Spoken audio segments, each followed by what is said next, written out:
Imagine this. The world's most powerful assembly, the United Nations, waits in silence. Cameras ready, diplomats poised. In front of the microphone stands Ibrahim Traoré. In his hand, 12 pages of apology, carefully drafted to tame his voice. But instead of reading, he folds the paper in half. A pause, a breath, and then his words cut through the chamber. They wrote 12 pages of apology for me. I folded it, and I brought my own words. That moment was more than a refusal, it was a rupture. The polished script of diplomacy collided head-on with the unfiltered truth of a leader who refused to bow. Suddenly, the question was no longer about one speech, but about something larger. Who controls the narrative of nations long treated as silent spectators? In a global system where trillions of US dollars move freely but dignity is treated as negotiable, Traoré's defiance hit like a thunderclap. And the world had to ask, is this the path to isolation? Or the spark of a new era where sovereignty speaks louder than any scripted apology? The storm began weeks earlier when Ibrahim Traoré spoke openly about Gaza, words that tore through the silence of the international stage. His statement resonated across Africa, but sent shockwaves through the corridors of power in Paris, Washington, and Tel Aviv. Phones lit up, diplomatic cables flew, and suddenly the United Nations announced a special session. Officially, it was framed as a chance to clarify, but behind the polished language, everyone knew the truth. It was an ultimatum. Clarification meant apology, and apology meant surrender. Pressure mounted quickly. Headlines in Western media hinted at diplomatic isolation. Anonymous sources whispered about aid freezes, canceled trade deals, and even sanctions that could cost Burkina Faso hundreds of millions of US dollars. Dollars in lost gold and cotton exports. For a landlocked nation fighting to rebuild its economy, these were not empty threats. Yet, beneath the weight of global finance, something larger stirred. The question of whether a young African leader must trade his people's dignity for access to global markets. So ask yourself, when the cost of silence is measured in billions and the price of truth is isolation, which path should a sovereign nation choose? Behind the closed doors of New York's glass towers, the real drama unfolded. In a dimly lit room, the U.S. ambassador arrived unannounced, carrying a leather briefcase that snapped open with quiet precision. Inside, satellite images, classified contracts with Chinese firms worth over $1.2 billion, and dossiers hinting at Russian advisors on Burkina Faso soil. The message was unmistakable. We know everything. What began as diplomatic courtesy quickly shifted into a theater of intimidation. Threats of aid cuts, credit downgrades, and sanctions floated across the table like daggers wrapped in velvet. Yet the mood soon pivoted. Offers of compromise followed. Hundreds of millions in economic support, favorable access to U.S. markets, even promises of development partnerships. But only if Traoré retracted his words. The script of surrender was drafted, 12 pages long, meant to be read line by line under the world's cameras.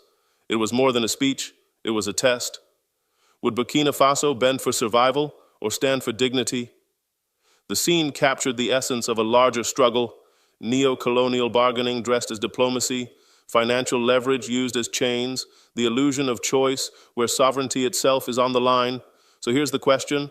When global powers hand a leader a pre-written confession, is it negotiation or the quiet continuation of empire? The counterattack did not begin at the podium of the United Nations. It began in the shadows of strategy. As whispers spread through New York's diplomatic corridors that Traoré was considering an apology, the perception of hesitation was carefully staged. Behind the scenes, his aides leaked just enough hints to keep ambassadors from Washington, Paris, and Tel Aviv confident that pressure was working. But in reality, it was a decoy, a tactical pause designed to buy time. While the great powers believed they had cornered him, Traoré was already moving pieces on another chessboard. Back in Ouagadougou, the streets were alive. Social media lit up with calls for solidarity, flyers, live streams, and hashtags multiplied overnight. Crowds began to gather in the capital's main square, waving flags and chanting slogans that turned one leader's struggle into a collective cause. The numbers swelled into tens of thousands, and soon Western news outlets, CNN, BBC, Reuters, were forced to cover the spectacle. For every dollar of lobbying spent in New York's diplomatic circles, Burkina Faso was gaining millions in free media coverage worldwide. Analysts estimated the publicity alone was worth the equivalent of $50 million in advertising costs, yet it came organically, powered by the voices of ordinary citizens. This was no accident. By orchestrating public rallies timed with the UN session, Traoré flipped the narrative. He was no longer the accused, but the embodiment of resistance. Each chant from the crowd became a line of pressure against the ambassadors, who once believed they held the upper hand. The spectacle was not only about Burkina Faso, it was about reclaiming dignity for nations too often framed as dependent, fragile, or voiceless. The world was watching, and that visibility was a weapon. The brilliance of the strategy lay in its duality. To the diplomats in New York, Traoré appeared uncertain, even malleable. To his people at home, he appeared resolute, fearless, and already victorious. By the time he would step before the assembly, the moral battlefield was no longer in the UN's marble halls, but in the hearts of millions across Africa and beyond. This was not naive idealism, it was calculated statecraft. In a global system where control is often dictated by capital flows and foreign aid packages worth billions of US dollars, Traoré had found another currency: public legitimacy. So here is the question. When a leader masters the art of turning pressure into spectacle, can the old guardians of power still dictate the script, or has the stage itself already shifted beneath their feet?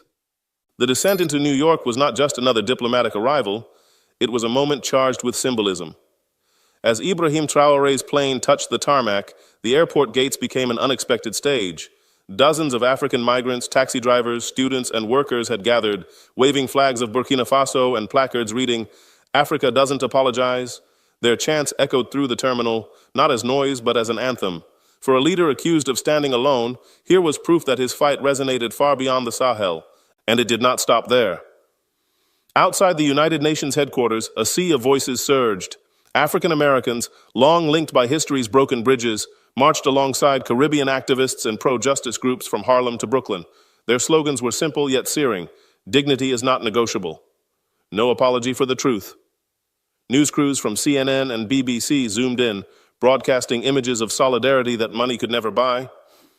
Analysts later calculated that the global coverage Traoré's arrival generated was equivalent to more than $80 million in primetime advertising value, a staggering figure for a small nation whose GDP per capita hovers below $1,000 a year. The energy was electric, but also sobering.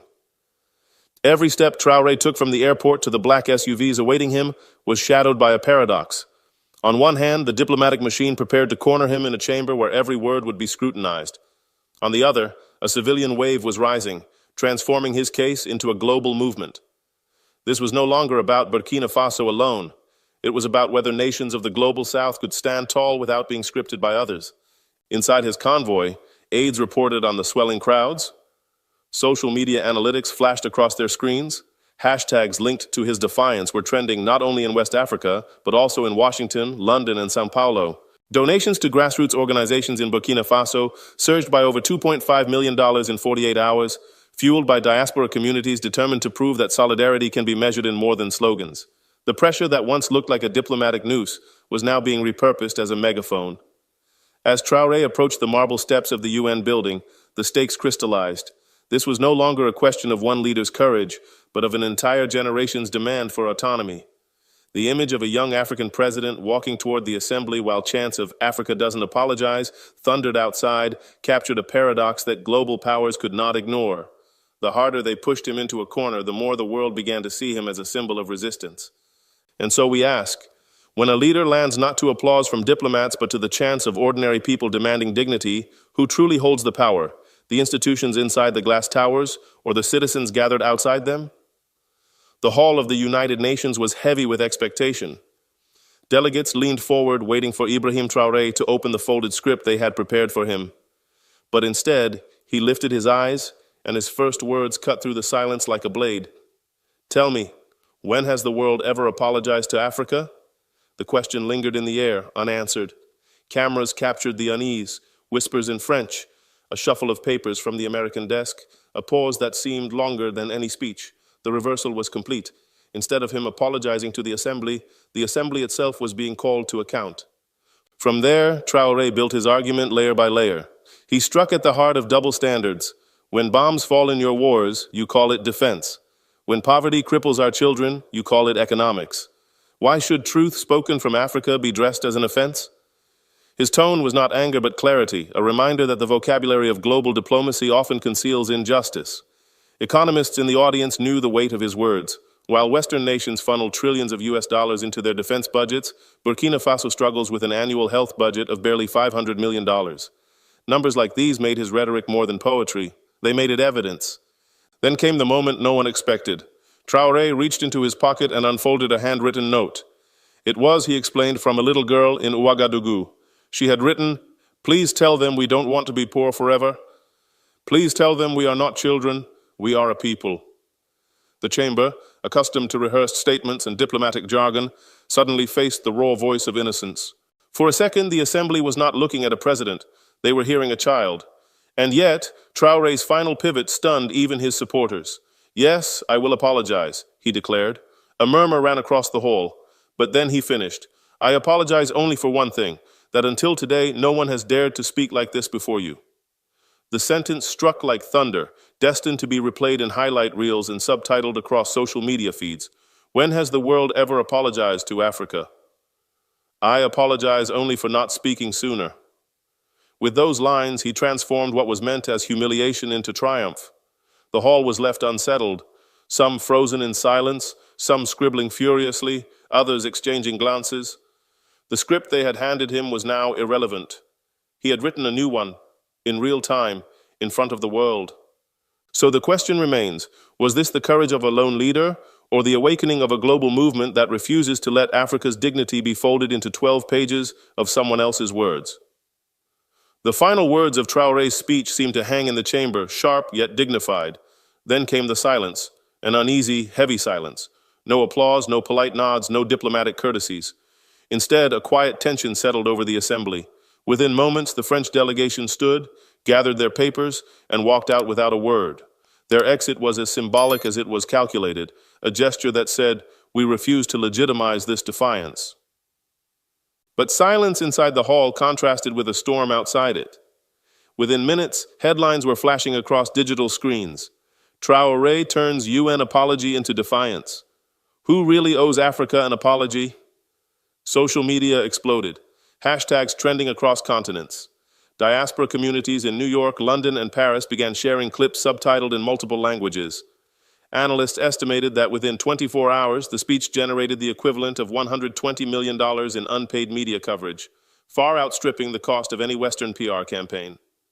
What diplomats withheld in applause, the public gave back in visibility. Behind the scenes, Africa was not idle. The African Union convened an emergency session, with envoys flying overnight from Addis Ababa to New York. Within 48 hours, a document began circulating, the New York Declaration. Its language was simple yet seismic, affirming that no African state would be coerced into apologizing for asserting dignity, and that sovereignty is not a negotiable commodity. By the end of the week, signatures from over 20 capitals across the continent transformed the declaration into a collective shield. This sequence, silence, walkouts, then sudden eruption, revealed the paradox of global politics. Western powers tried to contain the moment, but the more they resisted, the faster it multiplied. What was meant to be a small humiliation turned into a rallying cry. Financial markets noticed too. Diaspora remittances to Burkina Faso spiked by $30 million in just 2 days, a sign that ordinary people were voting with their wallets. The question now was larger than one man or one speech. Could this moment mark the beginning of a new continental doctrine, where Africa no longer accepts scripts written abroad? Or was it simply a flash of defiance, destined to fade beneath the weight of global finance? What happened next was not confined to marble halls or diplomatic communiques. It spilled onto the streets and into culture. Across African cities, students painted Traoré's words on banners and walls. Africa doesn't apologize. In Johannesburg, a young singer released a track sampling his speech. Within days, it hit 2.3 million streams on digital platforms. In Dakar, graffiti artists turned entire blocks into murals of dignity, their spray paint louder than any headline. And in Ouagadougou itself, university students organized teach-ins, transforming lecture halls into spaces of civic education where politics and history fused. The viral wave grew with astonishing speed. A clip of Amina, a South African high school girl reading Traoré's lines in front of her classmates, racked up 4.1 million views in a week. A remix video blending hip-hop beats with his UN address surged past 5.8 million views, while hashtags tied to his defiance crossed 7 million interactions across Twitter and TikTok. Analysts noted that the digital momentum was equivalent to a $25 million advertising campaign, except this was unpaid, spontaneous, and unstoppable. And this was more than art or numbers. It was the transformation of politics into lived culture, where ordinary people carried forward the argument he had sparked. Musicians, poets, students, and protesters all became amplifiers of a message. Africa will no longer bow to scripts written abroad. The West had dismissed his words as noise in a chamber. But on the streets, in classrooms, and through viral videos, that noise became an anthem. And so we must ask, when politics transcends the halls of power and becomes song, mural, and movement, who truly owns the narrative, the diplomats in their suits or the people who sing it on the streets? The backlash was swift and calculated. Within days of Traoré's speech, the European Union announced the freezing of $27 million in development funds, citing procedural reviews.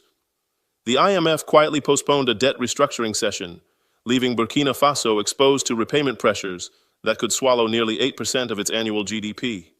Meanwhile, French media outlets launched a coordinated wave of op-eds, framing Traoré as reckless, unstable, even dangerous for Africa's future. What was framed as financial prudence and journalistic critique was, in truth, the tightening of pressure points. Leaked documents revealed something deeper. A confidential panic memo circulated in Brussels warned of the danger that the so-called Burkina Faso model, sovereignty before debt, dignity before compliance, might spread across the continent. It admitted what officials would never say publicly.